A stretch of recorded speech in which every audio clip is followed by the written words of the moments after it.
Bonjour amis rêveurs et bienvenue sur la chaîne Terre Onirique. Aujourd'hui, je vous propose la vidéo maudite en l'honneur des 666 abonnés que nous avons atteints au début du mois.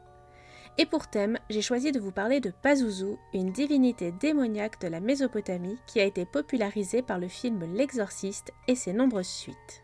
Je vous avais parlé la semaine dernière du serveur Discord de la chaîne, et bien sachez qu'il est disponible depuis quelques jours déjà. Vous trouverez le lien dans l'onglet communauté ainsi que dans la barre d'infos. N'hésitez pas à nous y rejoindre, je pense que c'est là-bas que je passerai le plus d'informations sur la chaîne et aussi que je vous annoncerai mes lives sur Twitch. Bon, cette intro commence à être un peu longue, donc si vous êtes prêts, on y va tout de suite après le générique.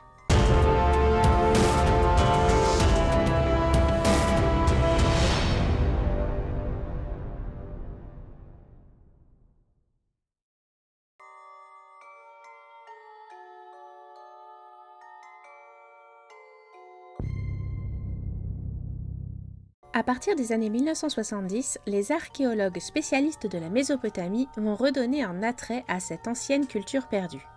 Et celui qui est présenté comme étant le roi des démons va alors alimenter la pop culture en étant mis en avant dans des films d'horreur, et principalement la franchise de films L'Exorciste, dont le premier opus sortira en 1973. On peut alors se demander pourquoi il y a eu un tel engouement autour de Pazuzu et ce qu'il a représenté dans les films L'Exorciste. Je reviendrai dans la seconde partie sur les films, et en attendant, si vous le voulez bien, j'aimerais vous présenter un peu plus en détail cette divinité mésopotamienne. Pazuzu est ce qu'on appelle une divinité démoniaque de la Mésopotamie qui fait son apparition principalement à partir du 1er millénaire avant Jésus-Christ. Contrairement aux religions monothéistes actuelles, comme dans les anciennes mythologies, il y avait plusieurs divinités, qu'elles soient bonnes ou mauvaises, elles étaient appelées simplement divinités. Quand on parle de divinité démoniaque ou du fait que Pazuzu était le roi des démons, c'est parce qu'il fait partie de ces divinités maléfiques qu'on le qualifie ainsi. Mais Pazuzu n'est pas qu'un être maléfique, puisqu'il était également considéré comme un protecteur, et surtout un protecteur pour les femmes enceintes. Il est également lié au vent, et surtout les vents froids venus des montagnes à l'est de la Mésopotamie. Sur certaines inscriptions, il est dit qu'il était invoqué pour protéger contre les vents d'ouest. Il apparaît aussi comme étant un protecteur contre les mauvais rêves et aussi sur des amulettes qui servaient à pratiquer des exorcismes contre divers maux. Alors attention, ce ne sont pas des exorcismes comme vous les voyez dans la chrétienté, dans des affaires de possession démoniaque. C'est d'ailleurs assez ironique d'avoir utilisé Pazuzu comme démon possesseur dans l'exorciste, alors qu'il était utilisé comme amulette protectrice dans les anciens rituels d'exorcisme. Je vous le disais tout à l'heure, mais Pazuzu était aussi un protecteur des femmes enceintes. En fait, il était parfois décrit comme étant le compagnon de la démone Lamashtu, mais aussi son principal adversaire quand elle s'en prenait aux femmes enceintes. Rapidement pour que vous compreniez, et parce qu'il n'y a pas grand chose à dire sur elle, Lamashtu était une démone mésopotamienne qui était connue pour provoquer des fausses couches et pour enlever des enfants en bas âge. Elle était aussi connue pour se nourrir du sang et de la chair de ses amants. Elle a également été assimilée à Lilith, si ce nom vous parle un peu plus. Donc, dans ses attributions, Pazuzu sont bien plus bénéfiques que maléfiques. Alors pourquoi la pop culture en a fait un personnage aussi maléfique ? Déjà parce que, comme je l'ai dit un peu plus tôt, sur certaines inscriptions, Pazuzu était présenté comme le roi des démons, et que dans les religions monothéistes actuelles, les démons sont l'essence du mal, en faisant là un énorme résumé. Mais on pourrait aussi expliquer ça par l'apparence même de Pazuzu, qui était plutôt effrayante. Les archéologues ont retrouvé environ 75 objets datés entre le 8e et le 4e siècle avant Jésus-Christ. La plupart d'entre eux ne représentent que la tête de Pazuzu, pouvant être portée comme amulette. Mais les archéologues ont aussi retrouvé des représentations complètes en bas-relief ou en statuettes. Sur la plupart de ces objets, on a retrouvé des inscriptions mentionnant le nom de Pazuzu, ce qui ne laisse donc que peu de place au doute sur ces représentations. Comme pour les autres divinités démoniaques, Pazuzu n'est pas représenté complètement humain, mais plutôt comme un être hybride. Sa tête est plus ou moins de forme humaine, mais son nez et sa bouche sont plutôt de forme animale, faisant penser à un canidé ou à un félin. Il est représenté avec de grandes dents proéminentes et des yeux globuleux. Son corps a lui aussi une forme humaine, mais son torse rappelle celui d'un chien, et il est également recouvert d'écailles. Ses mains ressemblent à de grosses pattes griffues et ses pieds ressemblent à des serres de rapace. Il est également doté d'une queue de scorpion de 4 ailes et son sexe est en érection.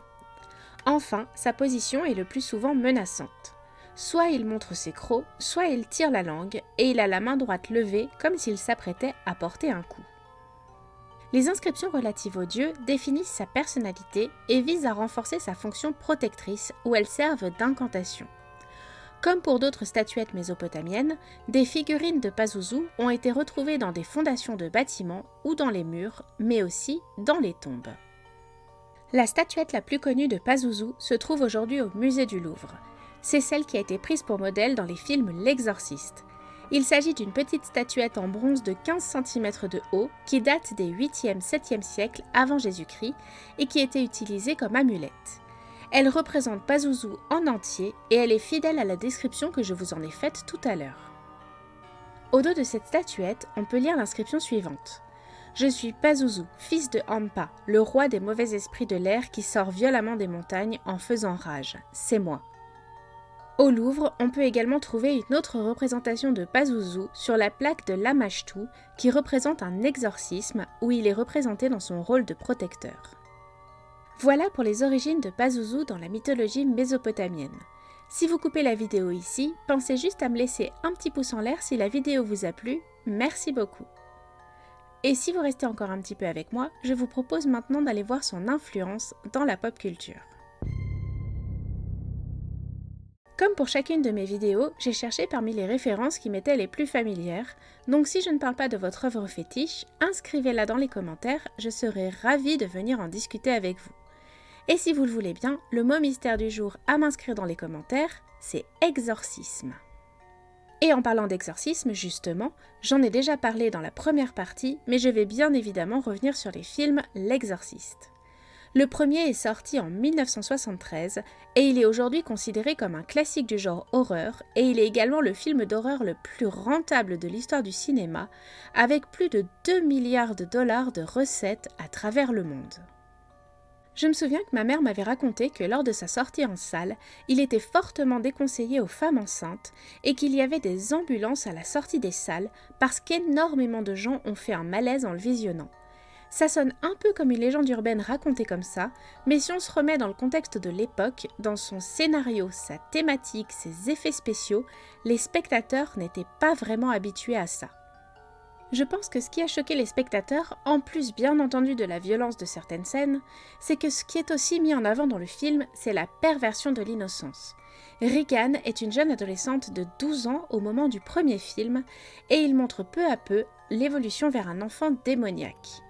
Il y avait déjà eu quelques films d'horreur sur cette thématique, et notamment le film Rosemary's Baby sorti en 1968, mais aucun ne montrait de scènes aussi explicites. Pour le synopsis du film, le premier raconte l'histoire de la petite Regan McNeil qui est possédée par un démon. Et bien qu'au début les événements sont plutôt anodins, la violence va monter petit à petit jusqu'à atteindre son paroxysme pendant l'exorcisme de Regan. Certaines scènes sont aujourd'hui devenues cultes et ont été reprises dans d'autres films ou jeux d'horreur, comme par exemple la scène où Regan descend les escaliers à 4 pattes, tête vers le bas, mais surtout avec le corps tourné vers le plafond. Pour raison de droit d'auteur et pour ne pas choquer mes spectateurs, je ne peux pas vous mettre la dite scène dans la vidéo, mais si je peux, je vous mettrai un lien en barre d'infos. Comme pour d'autres gros succès, le film L'Exorciste aura droit à plusieurs suites, un préquel et une série. Mais il me semble que rien de tout ceci n'arrivera à égaler le niveau du premier film. Je suis peut-être restée un peu longtemps sur la franchise L'Exorciste, mais il y avait vraiment beaucoup à dire dessus, et croyez-moi, on pourrait en dire encore bien plus. Mais comme je compte vous présenter rapidement d'autres œuvres, on va passer aux comics avec Constantine dans l'univers DC Comics, puisque Pazuzu y est un personnage récurrent entre 2014 et 2015.